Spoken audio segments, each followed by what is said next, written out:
People often say money makes the world go round. But what if I told you that money once had 4 legs? It moved, or even grew in fields.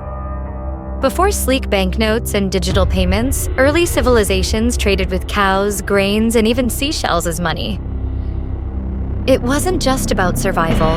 It was the foundation of economies, power, and wealth. But how did people agree that a cow was worth more than a bag of wheat? And why did we abandon this system for metal coins? Let's dig into the fascinating world of commodity money, the first real currency in human history. In our previous video, we explored how humans relied on bartering, that is, directly exchanging goods. But this system had a major limitation. Trade could only happen if both parties had what the other needed at the same time. This inefficiency led to the search for a more practical and widely accepted method of exchange. That's where commodity money came in. People started using tangible, useful items as money. Things like cattle, grains, and shells weren't just symbols of wealth. They were actual necessities for survival. So let's break down some of the first currencies that shaped the ancient economy. Imagine if your wealth was measured by the number of cows you owned. Sounds unusual, right? But in ancient times, this was a common way to determine prosperity. Not just in one place, but across early civilizations, whether in Egypt, India, Africa, or beyond. Cattle weren't just livestock. They were currency, status, and wealth all in one. But why cattle? Because cows weren't just animals.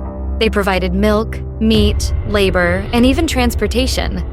This made them one of the earliest and most valuable forms of money. In fact, the word capital, which we use today for financial wealth, comes from the Latin word capitale, meaning head of cattle. Kings and merchants stored herds like a savings account, and dowries were often paid in livestock. But there was a major issue. You couldn't exactly carry a cow in your pocket to buy everyday goods. So, societies needed something smaller and more practical. While cattle were great for large transactions, everyday trade needed something smaller and more divisible, dot-like grain, particularly wheat and barley.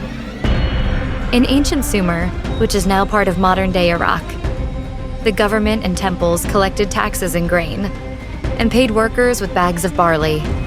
Ancient Egypt functioned on a grain-based economy, with farmers storing grain in massive state-run granaries, like an early banking system.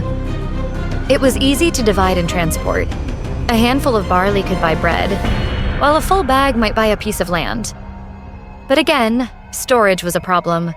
Grains could spoil, get stolen, or be destroyed in floods. People needed something that wouldn't decay over time.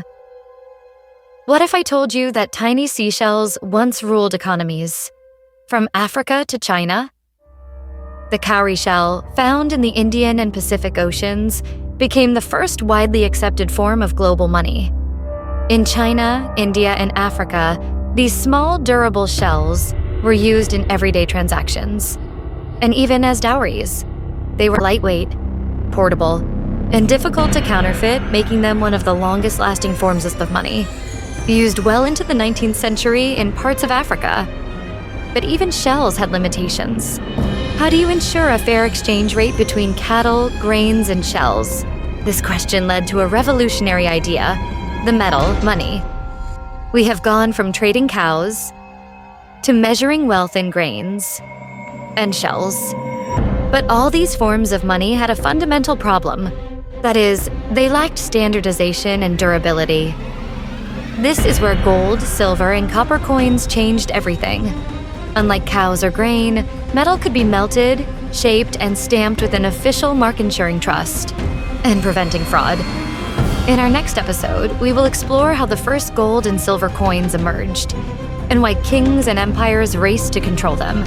Because in the ancient world, money wasn't just about trade, it was about power. Looking at today's world of paper currency, digital wallets, and cryptocurrency, it's crazy to think that money started with farm animals and seashells. But every step in history led to the financial system we use today. Join me in the next episode as we explore how the first gold and silver coins emerged and why they changed the world forever. If you enjoyed this, Don't forget to like and subscribe,